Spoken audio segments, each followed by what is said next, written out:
proceso de metrización pasamos a formar un suelo. A ver, ¿quién me puede dar un ejemplo de metrización mecánica? Metrización mecánica, algún ejemplo. El roce. El roce sí puede ser el roce, sí. El viento, el transporte del agua justamente, el clima también. Acuérdense que una roca que en el día está sometida a 50 grados y llega a la noche y cambia la temperatura de 50 a menos 30 grados. Esos cambios violentos de temperatura provocan desconche de la parte de fuera de la roca y se van saliendo fragmentos de la roca. Otro ejemplo, a ver, ¿qué otro ejemplo me pueden dar respecto al tema? ¿En la mecánica? ¿Sí? ¿Un derrumbe puede ser? ¿Ah? ¿Un derrumbe? ¿Un derrumbe? Sí, puede ser también, sí.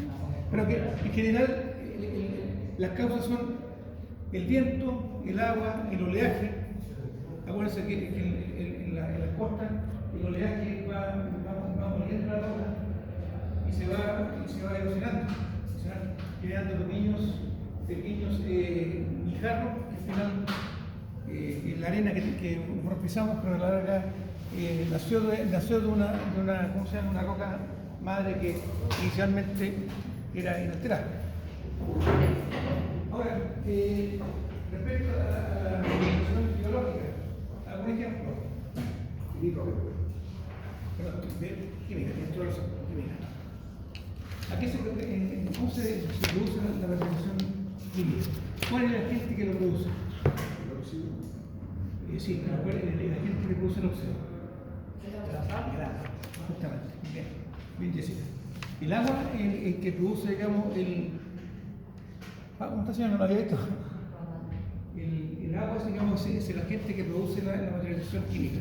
El agua se puede producir ya sea a través de la oxidación de un material, de la hidratación de un material y el proceso de hidrólisis. O sea, ¿qué es lo que pasa? El agua reacciona con ciertos componentes que quedan en una roca y producto de eso se genera otro tipo de producto.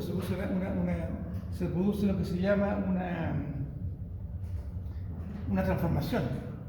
El material que originalmente era de un tipo, producto del agua, se produce el intercambio de iones y eso modifica la materia, modifica la naturaleza de la materia.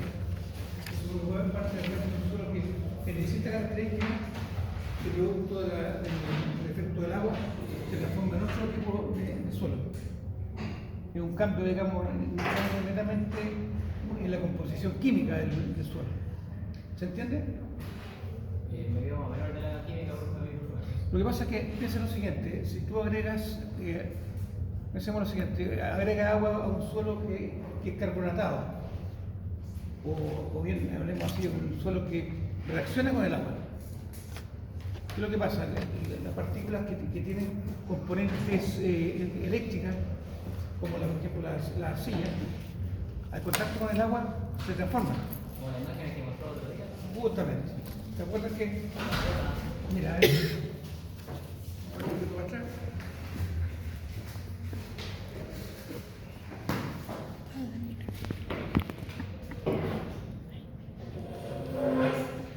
acá se ve lo que se llama la hidratación, digamos, no los fenómenos que se producen. Lo que pasa es que una partícula de roca que reaccione con el agua va a producir un cambio. El caso más típico es el cemento. ¿Qué pasa si le agregan agua al cemento? Endurece. Cambia la propiedad del cemento, cambia y endurece. Entonces ahí tienen un ejemplo, digamos, de una transformación química. El suelo, digamos, el cemento, digamos, es transformado. Por otra parte, cuando tú agarras arcilla y la combinas con agua, el material cambia de su estado, que es un polvo, al agregar el agua se pone plástico, y si tú después le quitas el agua, digamos, por el fenómeno del calor, el material quedó duro, quedó como un elemento, como una pseudo roca. ¿Te fijas? Esos son los cambios que se van produciendo. Entonces, Acá no vamos a entrar, digamos, en la química, porque no es materia del curso. Lo que es importante es entender que tenemos tres procesos con los cuales se producen suelos. Y esos suelos, digamos, como lo vemos ahí, hay una parte que es mecánica, que es la que no se entiende. La química que necesariamente ahí entra a tallar, digamos, el concepto de intercambio de iones y cationes, que esto da para mucho más, digamos, que una clase de mecánica de suelo. O sea, esta cuestión pasa a ser un poco lo que se estudia antes de esto, que es la materia de geología, cómo se conforman los componentes. Profesor, ¿Sí? en el caso de una pregunta aprobada, pregunta el origen del suelo, solamente se pregunta por lo que sale ahí o habría que ir a más detalle. No, o sea, generalmente las pruebas que vamos siempre están basadas en los PBT. O sea, por eso les digo, es importante que, o sea, obviamente digo que hay algunas cosas que envió la pizarra, pero en todo lo que yo pregunto está basado en lo que va a ser. PPT y alguna cosa que pueda haber escrito lo que la pizarra. ¿Ya? Pero eso es, básicamente, por ejemplo, una pregunta de prueba podría decir, indique los tres tipos de mineralización en los cuales se transforma la roca en suelo. Y ustedes tienen que decir física, mecánica, mineralización química, mineralización biológica. Podría ser una pregunta, digamos, muy sencilla en ese aspecto, o lo otro podría ser decir, a ver, indique tipos de mineralización física.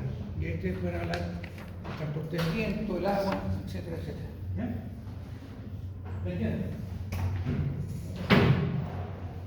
Ya. Bien.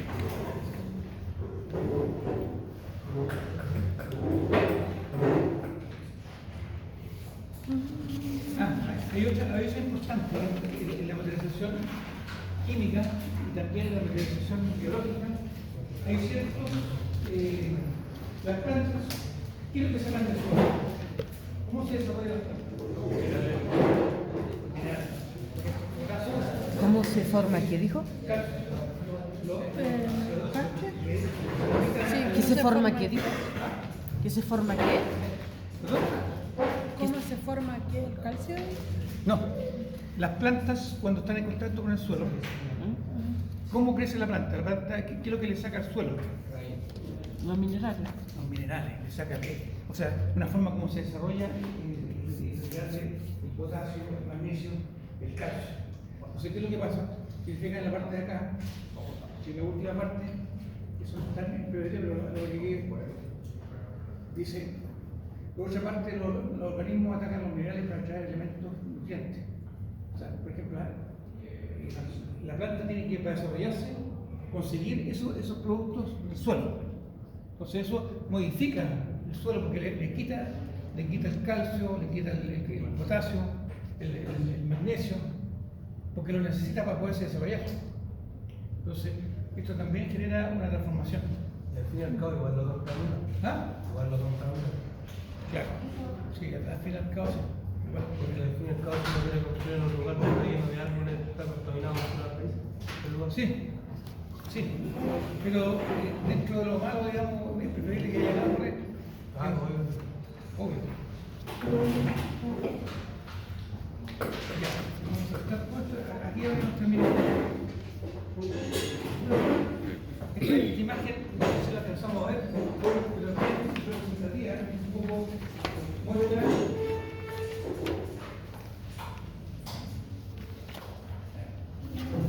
Muestra, digamos, el proceso de formación de los estratos. Si se fijan, acá tenemos la roca que se comienza a desintegrar. La roca ya está un poco fracturada por la lluvia y el transporte de materia orgánica que comienza a contaminar las primeras capas. O sea, aquí se comienzan a meter microorganismos o plantas que se van introduciendo en la parte superior del estrato. Aquí lo que dice, la materia orgánica facilita la desintegración. Las raíces, como ustedes bien saben, al meterse en el suelo, ¿qué es lo que hace? Se expanden, buscan agua. Tienen que crecer las raíces, tienen que crecer para poder darle vida a todas las plantas que están arriba. Entonces, estos comienzan a meterse acá y van cambiándole la naturaleza de la roca madre. Y mientras más crece el tiempo, se van formando los horizontes. ¿Se fijan acá? Acá apenas se ve como está partiendo el horizonte. Aquí ya hay un horizonte A formado, que lo más probable que eso va a ser tierra de origen vegetal, con altos componentes de raíces y, como lo acabamos de decir en la decisión anterior, parte del suelo ya ha sido, o parte de los minerales del suelo ha sido captado por las plantas, el potasio, el calcio, el magnesio. Y en la medida que sigue digamos, el proceso, el suelo desarrolla, intenta una vibración densa, aquí se genera un horizonte A, que puede ser una tierra de color oscuro, muy orgánica, aquí se está recién apareciendo, hay presencia de raíces, y acá todavía está la roca madre fracturada, pero no ha sido afectada por la presencia de las ¿cómo se llama?, de las raíces. No sé si les queda claro el proceso a todos. ¿Sí? ¿Ah? No, es interesante, sí, hay muchas cosas que... Entonces hasta la cuarta etapa todavía no ha sido afectada la roca madre. Claro, lo que pasa es que, a ver, si ustedes llegan a un terreno, pongámoslo en el caso real, ya, estamos en esta situación, van para allá a hacer una calicata. Ustedes van a tener un horizonte A, un horizonte B. ¿El horizonte A y el horizonte B serán aptos para fundar? No hay estabilidad. No, porque no son, porque tiene materia orgánica, está en descomposición. Los materiales para que sean aptos para fundar tienen que ser materiales en lo posible inertes o que no reaccionen con la humedad. Entonces, este material, como les explicaba a usted, si bien es cierto, muy útil para la vida humana, para nosotros como constructores, eso en realidad somos verdaderos depredadores de la naturaleza, ¿sí? Esa es la realidad. O sea, si lo que digo, nosotros vamos destruyendo la naturaleza, porque acá se pierden estos estratos, digamos, cuando uno construye, se botan. Nosotros lo botamos. Ustedes cuando hacen el descarte agarran este material y ese material se va a botadero. No sirve para construir, pero sí es súper útil para el proceso de la vida, digamos, de las plantas, de los alimentos. Entonces, por eso de repente es importante tratar de que se genere un retorno a este material. Muchas veces uno conversa con dueños de campo y le ofrecen el material y se va para generar, digamos, tierra de hoja o material adecuado, para que no se pierda ese material. La otra cosa, que no sé si ustedes saben, la curva es un producto, un sedimento que se genera en los fondos de los lagos y crece entre 30 y 50 centímetros cada 100 años. O sea, imagínense 30 y 50 centímetros cada 100 años.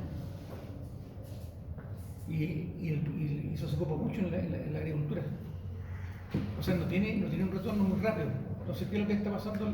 Digamos, todos los agricultores, los que generan, digamos, están sacando mucho ese material, lo están ocupando para sus campos, lo están acabando con la turba. Y es algo que no es renovable, o si es renovable es muy lento. O sea, calculan ustedes 50 centímetros o 30 centímetros en 100 años, ¿cuánto aumenta por año? Menos de cuánto. Son milímetros. Entonces, lo que llega, arrasan, sacan ese material, lo ocupan y la renovación es prácticamente nula. ¿Hasta el momento alguna duda? Pregunten, chiquillos, no sé quién con las dudas. Ya. Acá, esto sería ya como un resumen. ¿Qué es lo que dice acá? El suelo, el resultado del proceso de utilización de las rocas con o sin transporte de los productos de alteración. Los suelos se caracterizan generalmente por los siguientes aspectos. Están formados por partículas pequeñas, desde micras a algunos centímetros, individualizadas que pueden considerarse interformables. Y si las partículas quedan vacíos, con un elemento tal del orden de magnitud del volumen ocupado, vamos con ellas. Esos son los vacíos que vamos a en presencia de humedad. Y una cosa importante que vimos en la clase pasada, el suelo es un sistema multifase. Eso es fundamental, no lo tratamos nunca de vista. Al ser un suelo, el suelo es un sistema multifase. Vamos a ver un poco atrás para ver la imagen de esa. Ahí. Al ser el suelo un sistema multifase, nosotros tenemos o podemos modelar el suelo con 3 estados: sólidos, líquidos y gaseosos. Lo cual es muy útil porque con eso logramos sacar una serie de relaciones que se usan, llámese por ejemplo la velocidad, llámese el grado de presión. Todo eso vamos a ver. En base a este modelo de acá, uno puede sacar ciertos parámetros. Conociendo, digamos, la composición del suelo, su peso, el porcentaje de agua, uno puede determinar una serie de parámetros que son necesarios y son útiles en el estudio del suelo. Así que esta imagen, no se olviden de esta imagen porque la vamos a jugar mucho. Al principio. Yo quiero lo quiero mostrar.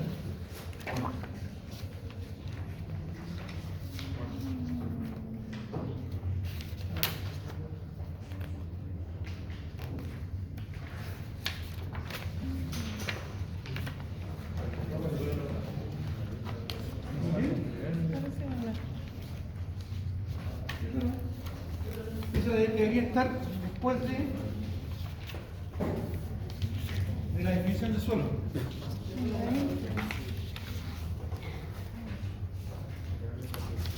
Ya.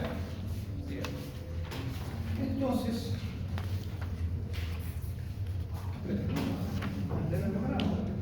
bien preparados, es importante.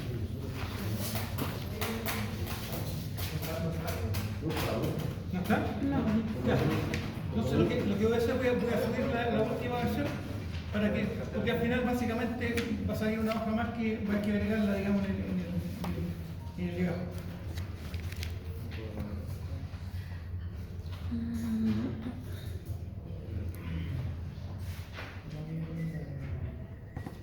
Ya.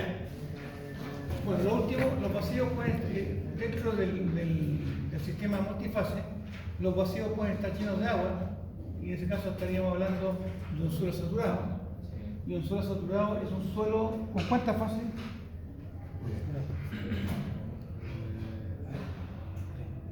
¿Cuántas fases tiene un suelo saturado? Esa es la pregunta de prueba.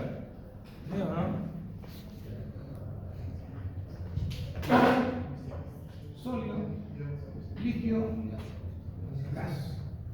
Un suelo saturado. ¿Qué es lo que pasa? Un suelo saturado. ¿Qué pasa con la parte de aire? Que está saturado. ¿Hay aire en el suelo? No, porque todos los vacíos están llenos de agua. Están en este estado. Sólido.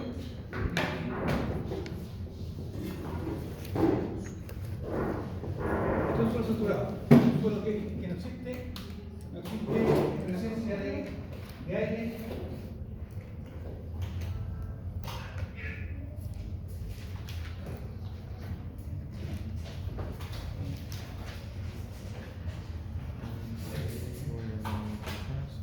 Entonces, si te fijan, un suelo saturado, los vacíos pueden estar llenos de agua, suelo saturado, o con aire y agua. Con aire y agua sería este caso. Ahí tenemos 3 fases. Acá tenemos solamente 2 fases. Ese suelo saturado. ¿Qué tipo de suelo es? Es un suelo parcialmente saturado. O semisaturado. ¿Se fijan ahí? Suelo semisaturado porque tiene tanto aire, líquido y sólido. ¿Cuánto? ¿Profe? ¿Sí? Pero ahí dice que un suelo saturado ¿Ya? puede estar lleno de agua, solo de agua. Claro, lleno de agua. Lo que pasa es que todos los vacíos que están acá, que están llenos de aire, al estar saturados, el agua reemplaza el aire. Entonces, los dos elementos se funden en uno solo. es pura agua. Eso es lo que pasa cuando, por ejemplo, tú estás en un terreno que está bajo en una nave freática, no existen partículas, digamos, gaseosas, están todas tapadas con líquido. Y eso es un suelo saturado. Y ahí esa representación, profe, que hizo, ¿qué le estoy haciendo por el sólido? El sólido sigue siendo un sólido. O sea, acuérdate que La piedra. claro, las partículas sólidas. O sea, por ejemplo, imagínate que cuando tú tienes un suelo en el cual hay grava, arena, como se veía en la figura, en la primera figura, tú vas a encontrar partículas sólidas y dentro de esas partículas sólidas van a haber partículas que no hay nada, o puede que tengan agua. Entonces, cuando esos vacíos que hay entre medio de las partículas sólidas se llenan de agua, completamente de agua, ahí pasamos a tener un suelo saturado. Cuando no se llena completamente de agua, lo que se dice acá como suelo semisaturado.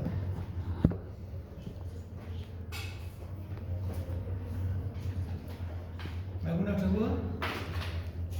Pregunta, chiquillo.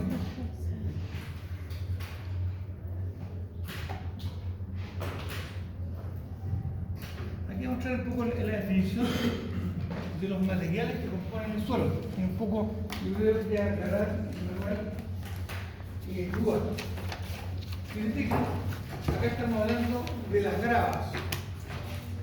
Las gravas ustedes tienen que haber visto cuando vieron el ramo de tecnología de unión, ¿verdad? Entonces, ¿qué es lo que dice acá? Las gravas son acumulaciones sueltas de fragmentos de roca que tienen tamaño superior a 5 milímetros. ¿Se fijan? Y acá, acá es lo que dice, dado el origen, cuando son acarreadas por las aguas, las gravas sufren desgaste en su arista. O sea, podemos tener gravas con caras redondeadas o gravas con caras angulosas. ¿Ya? Obviamente para el hormigón el ideal es que sean las caras sean chancadas justamente. Antiguamente se ocupaba la grava de canto rodado. En la construcción antigua se ocupaba la grava que se sacaba del río. ¿Valía menos? Sí, lo que pasa es que había menos tecnología. Igual que No, y aparte con esa hay más probabilidad que haya acumulación de aire. también. Pero acuérdate que la ventaja, digamos, para una buena compactación del hormigón o del suelo es que las partículas tengan trabazón, se vayan enganchando. O sea, un buen hormigón, las partículas son angulosas, se van llenando todo el intersticio con la pasta, que es producto de la arena y el cemento. Entonces, acá, ¿qué es lo que dice? Que aquí es importante. Como material suelto suele encontrarse en los lechos de los ríos, también en muchas depresiones de terreno, rellenas por el acarreo de los ríos y en muchos otros lugares en los cuales las gravas han sido retransportadas. ¿Eso qué quiere decir? Que ustedes generalmente en los ríos no solamente van a encontrar gravas. Si ustedes, por ejemplo, van al puente del río Maipo, van a encontrar grandes extensiones de gravas y dentro de esas extensiones de gravas lo más probable es que van a encontrar arena y parte de limo o parte de arcilla, dependiendo de lo que esté. Entonces, acá, este es una de las clasificaciones que primitivas, digamos, del suelo. O sea, uno cuando clasifica el suelo, lo clasifica de acuerdo a su tamaño. Vamos a colocar aquí una solita. Si yo tengo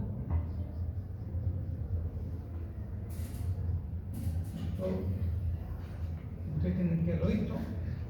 Si yo agarro un suelo y le hago el estudio de la gran energía, el diámetro, y acá está el porcentaje que pasa.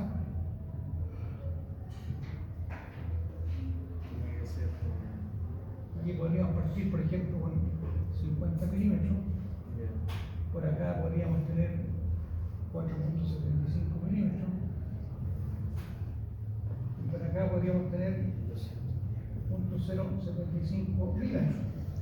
¿Se acuerdan de esto? Esto tienen que haberlo visto, lo vimos en técnica de ensayo y ustedes tienen que haberlo visto también en el hormigón. Sí, así tal vez como lo ¿Usted lo ven al revés? Sí. Al otro lado.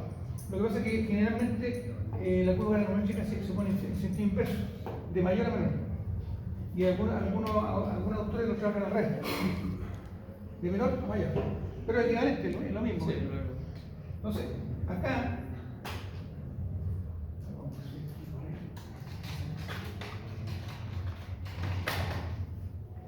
en esta parte de acá, de aquí,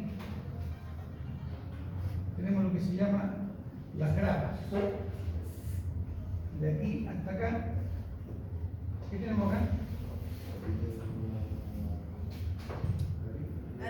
Arenas, bien, arenas. Acuérdense que las arenas están comprendidas entre 0,075 y 4,75. Y de aquí para acá tenemos limos y arcillas. O sea, uno cuando hace el tamizado, en el fondo de los tamices, queda un polvillo. Pero no sabemos si es un limo o una arcilla. Y para eso, ¿qué es lo que se hace? Se puede hacer una experiencia que son el cálculo de los límites de Atterberg. Uno puede determinar el límite líquido, el límite plástico y poder verificar si ese material encaja en un limo o una arcilla. Porque son tamaños muy pequeños. Entonces esto es importante. O sea, ustedes cuando analizan un material, lo primero que deben hacer, se saca el material, se tamiza, se construye esta curva y dependiendo, si por ejemplo el porcentaje, hablemoslo así, si el porcentaje no sé qué, que queda atrapado en la malla número 4 es mayor del 50%, ¿qué pasaría en ese caso? Yo agarro la malla número 4, es la que separa la arena de la grava. Si del 100% del material, más del 50% me queda retenida en esa malla, ¿qué podría decir yo del material que estoy analizando? 50% nada. Si es más que el 50%. El material, si yo tengo más del 50% que queda retenido. ¿Ah? ¿Algo? Si el material que queda retenido en esta malla es más que el 50% del total, el peso, significa que el material predominantemente es una grava. No sé si me explico. O sea, si aquí, por ejemplo, me da un 60%, yo digo el material fundamentalmente una grava. Entonces uno puede analizando, le queda quedando acá y ahí uno puede comenzar a clasificar el tipo de suelo en función de los tamaños que quedan atrapados en los tamices. ¿Se entiende esto? ¿Don Manuel? Número 4 tendría que ser como los tamices arriba, ¿cierto? El número 4, este es el número 4. Ese es el milímetro. El 4.75 milímetros o 5 milímetros es la frontera que separa la grava de la arena. De aquí para acá, arenas, y de aquí para acá son las gravas. Profe, en los tamices que ocupamos, ¿Sí? ¿se vendría siendo 4 pulgadas? No. ¿O número 4? Número 4. Lo que pasa es que el número 4 equivale a 4.75 milímetros. El otro era también Este 200. es el número 200. Este es el número 200. Sí, me acuerdo. ¿Se acuerdan? Sí. La malla 200 es 0.075 y de aquí para acá parte de lo que son los limos y las arcillas. ¿Ya? Bien. La arena. Aquí ya lo explicamos, pero igual lo vamos a explicar. La arena, ¿qué es lo que dice acá? Acá, ojo, acá la convención no que quemada, depende de cada autor. Acá el punto más pequeño es 0.08, aquí hemos trabajado con 0.075 y el 5 milímetros 4.75. Este es el que se ocupa, digamos, de acuerdo al sistema unificado de clasificación del suelo, que está acá. Así que acá, cuando usted vea el 0.08, equivale al 0.075. Entonces para la prueba vale el de aquí. Eso, Es que lo vamos a ver a continuación, ¿no? Un poquito más adelante lo vamos a ver. Entonces vamos a tachar estos de aquí de... O sea, no es que lo tache, lo que pasa es que depende de los autores. Si ustedes revisan distintos textos de mecánica de suelo, hay algunos autores que son mexicanos, ocupan esta convención, españoles ocupan esta convención que está acá, y depende mucho del autor del libro. Pero por efecto, o sea, piensa lo siguiente, .08 milímetros con .075 es prácticamente lo mismo. Estamos hablando de partículas muy pequeñas. ¿Ya? Entonces, esta sería lo que correspondería a nuestras arenas. ¿Ya? Vayan parándome si hay duda. Los limos. Los limos. El diámetro de las partículas están comprendidos entre 0.05 milímetros y 0.08 o 0.075. 0.05. ¿Ustedes lo pueden detectar con la vista? Es muy difícil detectarlo con la vista. Es polvo así.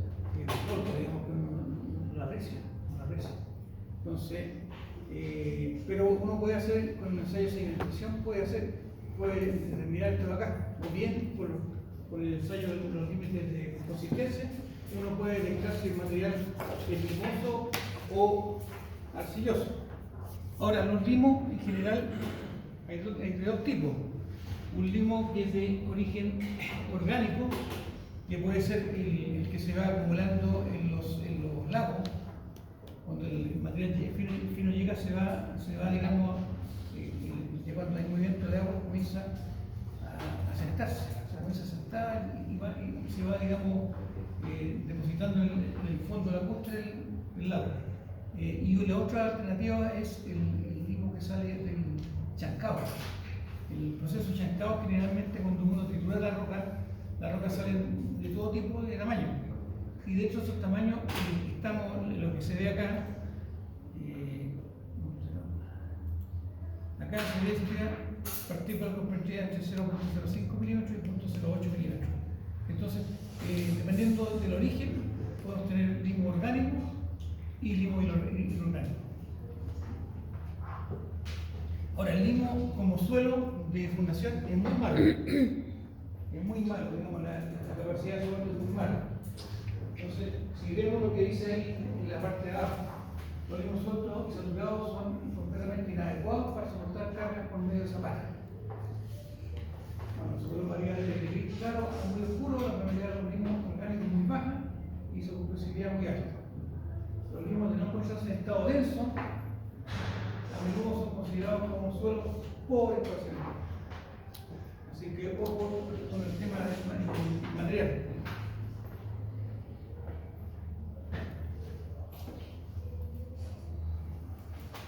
Y llegamos a nuestra querida arcilla. Y acá las arcillas son partículas que tienen un diámetro menor a .005 milímetros. Y las arcillas tienen una propiedad que algunos limos la tienen, que es cuando están en contacto con el agua se convierten en partículas plásticas. ¿Se convierte en qué? En partículas plásticas. Si ustedes agarran arena, una arena que esté limpia, y le agregan agua, ¿pueden moldearla? No se va a moldear, porque es un material inerte. La arcilla tiene la propiedad de que en contacto con el agua se puede moldear. Y al moldearla uno puede transformarla. Y eso es producto de que, digamos, las arcillas tienen dentro de su conformación partículas eléctricas que reaccionan con el agua. Entonces eso hace que el material pase de un estado, inicialmente si está el polvo suelto y le agregan agua, pasa a ser primero como una especie de barro, después al modificar la cantidad de agua uno va generando una mezcla más plástica. Y después ustedes cuando agarran ese material y lo secan, no se vuelve nuevamente polvo, se transforma en un material nuevo. Y eso es producto de la reacción de la arcilla con el agua. ¿Ya? ¿Alguna duda hasta el momento? ¿No? Sigamos entonces. Entonces acá vamos a ver clasificación de los suelos.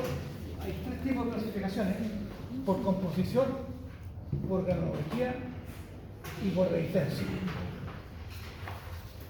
Y por resistencia. Nosotros, de esas clasificaciones, ¿cuál es la que más nos va a interesar? ¿Granología? ¿Sí? ¿Ustedes, Risa? Resistencia del suelo. La composición es la granulometría. Si nosotros estamos viendo el diseño de Yo creo que siempre el diseño tiene que ser resistente. Resistencia del suelo. Claro, justamente. Lo que pasa es que depende de lo que estemos analizando. Si estamos diseñando una zapata de un edificio, el ideal sería poder saber cuánto resiste el suelo antes de fallar. Entonces, uno debería revisar en base a esto el tipo de suelo que tiene y qué resistencia vamos a tener. Bueno, acá por composición, la clasificación por composición, ocupando el sistema unificado de clasificación del suelo, sistema unificado de clasificación del suelo, el SUS. ¿Qué es lo que hace el famoso sistema o en inglés USCS? Acá las partículas, las gravas, se ocupa la simbología que, en inglés, gravas, que, arenas, san, S, los limos, M, arcillas, C, suelos altamente orgánicos, O, y la turba, PT. O sea, esas son la simbología que nosotros podemos ocupar cuando clasifiquemos un suelo. ¿Ya? Eso es ocupando el sistema unificado de clasificación de suelo. También existen otros sistemas de clasificación, pero el que más vamos a usar nosotros, o ustedes van a usar cuando estén trabajando, va a ser este, a menos que se dediquen a obras civiles, ¿cómo se llama?, a pavimentación, a caminos. Pero si se dedican a edificación, este va a ser el sistema que va a ser ocupar. En la próxima clase vamos a ver justamente la clasificación.